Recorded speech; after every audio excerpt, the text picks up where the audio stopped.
I'm on the side of Brie and I'm also on the side of Chelsea. But I do waver on that as time goes on throughout the season. Hello, my name is MJ and we're talking about Selling Sunset, the newest season. And it's kind of strange as to how Netflix really didn't do any promotion. I don't know. I'm in Canada anyway. I did not see a lot of promotion when it comes to this latest season of Selling Sunset. And we're going to talk about the drama or lack thereof inside the actual season this time around. And as I like to usually do, I like to usually go by character and give my take and opinions on what happened and what they didn't do, what they did do throughout the show. Now, I do like to say I do not look presentable. I feel like I do my best to be presentable, but life's been lifing, and honestly, I just come on camera whenever I'm free.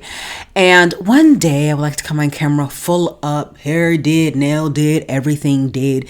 Because honestly, there are some content creators where I'm like, I tune in just so I can watch them because like they're just so pretty. And I want to do that.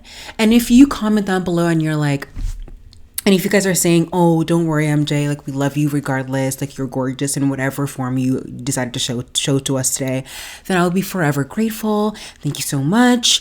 But this is me, okay? I apologize. If you don't care, great. But we're just gonna go in today into Selling Sunset. And when did I watch this over the weekend? I watched this right after all like the shows that happened over the last week, and I left it on my list of things. It's like my very, very last thing to watch because honestly, nothing is really pulling me to really watch the show, right? Nothing really is pulling me to watch the show. And after I watched Mormon Wives, The Secret Lives of Mormon Wives, I did do a take on that and a review on that. You guys can watch that. Then I decided to really watch Selling Sunset, the newest season. I think there's 8 seasons. Wow, it's been 8 seasons. And we are in our 8th season. And it is centered around Brianna, Brie, and Chelsea. So we're just going to go in and we're going to start. I'm going to start off with Chrishell. Chrishell, I don't hate her, but I also don't love her. You know what I mean? I think she's doing what any practical friend would do, which is be on the side of Chelsea and Brianna. And in my opinion, that makes sense. I do also think because people criticize Chrishell's relationship with her partner, she thinks that everybody is homophobic, and I do not think she knows the definition of homophobic. Just because one may criticize her relationship doesn't mean you're necessarily homophobic. So there's things that come out in the show, and you're like, oh my god, Nicole, you're homophobic. I don't know what Nicole did. She said yes to something or liked a comment that was homophobic. I don't know, but some of the things that Chrishell is saying, and I'm like, just because somebody says certain things doesn't mean they're homophobic. So context really does matter. And so I support Chrishell's relationship with her and her partner. I think she is dating or I think engaged to G, whatever. We don't really see much of their relationships except for Chelsea this time around. Not the inner workings, but like they talk about it on the show and that's it. So I support Chrishell. I really do. She's like an accessory this season. Not much with her. Next, we're going to go on to Emma. I like Emma, but I think at times it's really weird as to her allegiance. I really think sometimes she's loyal to a fault. In this case, I really do agree why she's on side of Chelsea, but I do think her connection to Chelsea can come off on camera a bit cringy. So I get they're best friends, but you don't need to state it like every minute of the TV show like that your guys are really good friends. If you're stating that you guys are really good friends, that means that to us means that you guys are not like super close friends, because it's like you know those people on Instagram, those Instagram couples who post, pictures of them dating and going to certain dating events and dates, and those couples who always post every single thing that happens to them. And you get to show, and if you actually know them in real life, like they have tons of issues in their relationships. It's kind of like that. Like, we don't need to know, Emma, that you're really close to Chelsea, and if the fact that you constantly have to explain that you are, kind of leads me to believe that maybe you're not really close to Chelsea. Like, maybe you're not guys are not best friends, so maybe you have to prove to Chelsea that you are. Yeah, but Emma's like friendship to Chelsea can come off a bit cringe. A bit clingy. I don't know. Maybe that's just me.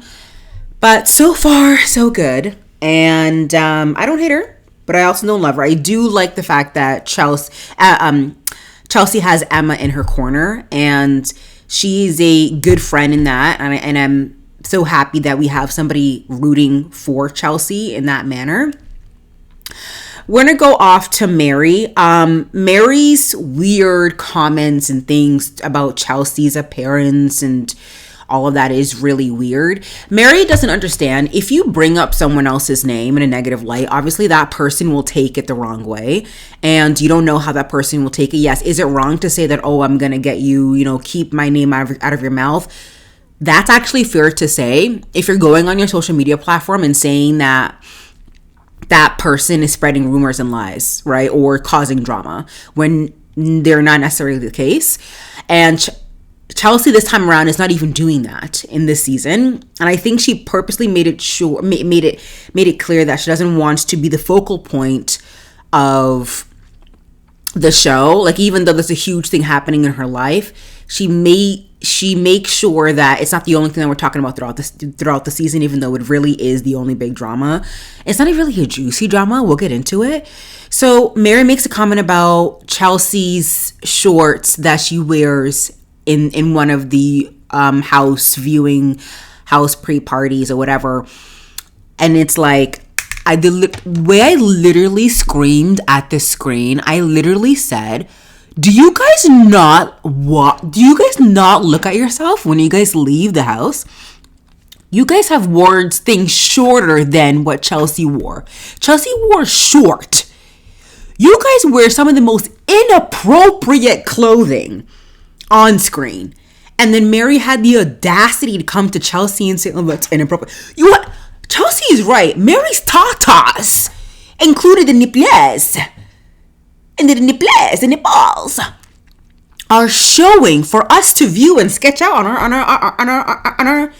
our sketch pad. You guys were the most important, so it's kind of hypocritical for you to go to Chelsea and say, hey, Chelsea, you can't wear a short. Even though I wear shorter things and I've shown my tatas, you can't. It makes no sense. So obviously Mary was really mad about what Chelsea texted to her after, even though Mary started it and saying, no, Chelsea started drama. Mary brought that onto herself, in my personal opinion. And so I'm happy that Mary and Chelsea just, moved on from it. They no longer have to deal with it. They're moving on. So that's great. And I'm really, really happy. But are they close? No. Will they ever be close? I don't know. But I do agree that Chelsea is trying to do best not to create drama. So she just nipped it in the bud and just accepted Mary's apology because, what are you going to do? Talk about this nonsense? So even though it's just, I don't know why it was, and for Mary to cause a scene in front of clients and tell other people that Chelsea's wearing a short and saying this is inappropriate, that's so inappropriate and unprofessional. If you have an issue with what I wore, tell me the next day. Do not tell me in front of our potential clients, people that I'm working with on a professional level. That's crazy. I'm sorry, guys. That's crazy. That's Mary. I have no, other than that, I wish her and Jason all the best. They lost their dog. I can't imagine what that would feel like. I don't have pets. I never had one. But I know people around me who have pets. If their dog, did pass away, they would be devastated. So I'm wishing them well. Hopefully they're good. Next, let's just go into the drama with Brianna and Chelsea. Let's start off with Chelsea. I've always been a fan of Chelsea, because I love the fact that Chelsea is a super independent, super confident, knows what she wants, is not afraid of not afraid to show it. The outfits on this season is okay. I think a lot of them wore a lot of trench coats and jackets. I don't know why, and it's probably like 100-degree weather in LA. I'm sure they have a style. I'm pretty sure each and every character on this show has a stylist.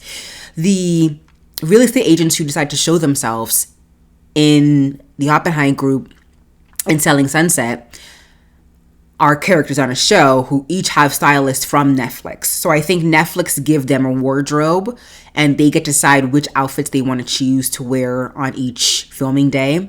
And the outfits that they decide to use is like interesting. Honestly, if I were to choose anybody's outfit to wear, because the fashion is fashioning, honestly, it would be between, like, if you were to put Chrishell's outfits and then Brianna's outfits together, that would probably be my style. And then, yeah, that would probably be my style. If Maya was on the show, I would say like Maya style. But she's not, even though we do see her at the end, which is nice to see her again on the show. So anyways, Chelsea and Brianna. So I do love Chelsea. I do think that what Chelsea's going through looks like she definitely saw it coming. She did say that there was issues between her and her husband. And so when Brianna sat her down and told Chelsea about the issues, the rumor that her friend Amanda told her, I do think she really took it to heart and she really appreciated that in the moment. And and of course, it could have gone 50-50. She could have been like, oh my God, you're a horrible person. You made up that lie. You could have been like, oh my God, I believe you. Based on the issues that I have with my marriage, I believe you. And that's what Chelsea, that's the path that Chelsea went down, which is, I believe you based off of, my own issues with their marriage. I believe you. So it was kind of sobering, kind of nice to see that Chelsea and Brianna are connecting on that level, which is like cheating exes, cheating husbands. And even Brianna appreciated it. And it was really hard for me to see Chelsea break down and cry. Her breaking down and cry like made me cry. Like you can tell Chelsea's a very, very independent, guarded, confident woman, and you can tell that she doesn't really cry. So for her to cry on camera, this news truly broke her, and Brianna did understand that. However, I do agree with Chelsea when Chelsea was interviewed by Emma later in the season that Brianna did look like she was about to laugh in some sentences or find happiness in her grief or something. Like, I don't know what it was, but there was times where like I think like Brianna was like smiling when Chelsea was like upset and crying. So it was weird at times in that conversation. It was kind of awkward. And so I do agree with Chelsea's take on that. So, but Chelsea, you can tell in a lot of instances, Chelsea did take the high road. So Chelsea then, because there was a point where I was with Chelsea, even with Brie to Chelsea to a certain point. It was when I diverted when Chelsea said that, I think, I don't know, episode 8 or 9 or whatever, that Brianna took this to her, like purposely said this on camera. So this is where I'm going to talk about Brianna, and this is the reason why Brianna and Chelsea, I don't think, get along, because they're two sides of the same coin. They're both very independent. They both know what they want. They're both very, very confident. So, and they're very stubborn people, both of them. They're actually more alike than they think. So I find it really weird and just like a coincidence that Amanda, her friend's other real estate, like blonde lady, came up to Brianna on camera saying these juicy details. Now, keep in mind, when you are on a reality TV show where drama and all of these crazy things happen, you're kind of in a contract where any new interesting details that happen during the contract of the filming of the show, you have to disclose it on air. I know that's what happens with Housewives, the Housewives series on Bravo, that if there's new development or spicy things that happen, then you have to kind of disclose it according to the contract that you signed with Netflix or with that network, with Bravo or whatever. So I think that's what happened. I think either one of these two things happened, okay? I do think Netflix wanted to introduce Amanda, this blonde-haired white lady, from the beginning of the show. And this is their way of doing it by creating a storyline where she has this drama, this rumor. She always had this rumor, but this is Netflix's way of introducing, Amanda onto the show. Or, okay, like I said, Netflix knew about the spicy information, and they told Brianna, girl, I'm sorry, we're gonna have you say the spicy tea about Chelsea's marriage on camera.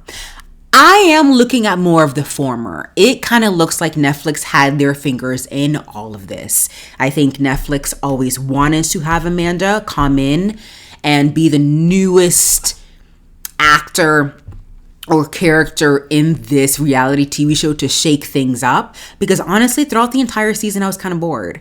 But what I do love about real estate and real estate reality shows is the fact that it reminds me of where I want to be and where I want to go. So it kind of motivates me. So I love watching that show because for that reason. I am just ready to get things done. And even though I'm very much a self-starter, self-motivated person, sometimes I need a push, here and there. And those real estate shows really do that for me. So I really do think that they were going to introduce this character, but this is the storyline, which is okay. Amanda's going to be the bad gal, the Christina, the first season Christina. And honestly, it was like too obvious. To me, it was too obvious. Like Netflix didn't do a good job of making it conspicuous. It was clear to me that Amanda was going to be on the show now. Like I already knew that from the first episode. I knew that. Okay, so with that being said, there goes to the argument of, okay, if you got this detail, why say it on camera? We could have been like, oh, Chelsea's dealing with something like really important throughout the season. Maybe you don't have to disclose what that information and thing is. Because for instance, I think even Amanda, the artsy character in Selling Sunset, I don't think we knew about her back surgery. I don't think that much anyway. So I really do think it was Netflix's fault. I think Netflix brought it onto camera, even though I don't think Brianna was trying to be malicious. I don't think Brianna was honestly trying to be malicious, even though she wants to be malicious now because of how Chelsea has now taken the rumor. But Brianna doesn't understand is it's fair for Chelsea to take that rumor, especially if how Chelsea treated Brianna in the last season. Of course, it's okay for Chelsea to think that, listen, like, I may or may not have treated you bad. I do think you're trying to get at me and trying to punish me with this rumor and trying to stick it to me. And I honestly do think I do think that's quite fair for Chelsea to think of that angle, because even though it was clear to me that this was a true rumor, like I don't think Brianna wanted to be malicious, in my personal opinion. And so yeah, but that's like the only like juicy thing in this show. There was not much in this season, even though it was like 11 episodes. There's a lot of selling houses, which was great. We saw a lot of the girls selling houses. Amanda should get off the show. Amanda, girl, go paint your paintings. Go do your drawings, girl. You don't need to be selling houses here on Selling Sunset. You're good. And yeah, I think that's really it. Like there's nothing much to really say. I don't know if I'll continue watching Selling Sunset, other than for the reason that it kind of motivates me to like do more in life, because that's where it kind of reminds me of where I want to go in life. And so it's quite a motivating show. I don't really hate Brie, but I don't really hate Chelsea too. I think they're both the same person, and I think they both kind of know that. I do think it's weird. It's fair for Emma and Chelsea to think that why would they bring it on camera? But then again, you guys are reality. It's a reality TV show, guys. That's just the nature of the game. It is the nature of the game to talk about juicy stuff that's happening in your life. It's called a reality show. It is. Sorry. Do I think do Amanda girl like Brianna is like friend in the real estate business, the girl that came in last season, the last episode of the season, is she going to help spice things up? I don't know. We're going to see what the next season holds. Honestly, the other Selling Sunset spinoffs are looking kind of more juicier than this one. But it wasn't like a huge waste of my time. You know what I mean? So those are my thoughts on the latest episode of Selling Sunset. But it was okay. Like, I don't know if I should tell you all to go watch it, but don't, in my opinion. Like, don't waste your time. Go read a book. You know what I mean? And that's it. Thank you so much for tuning in to this episode of I'm About It podcast, and stay woke and stay healthy and stay safe. And I'll see you guys in the next video. Bye.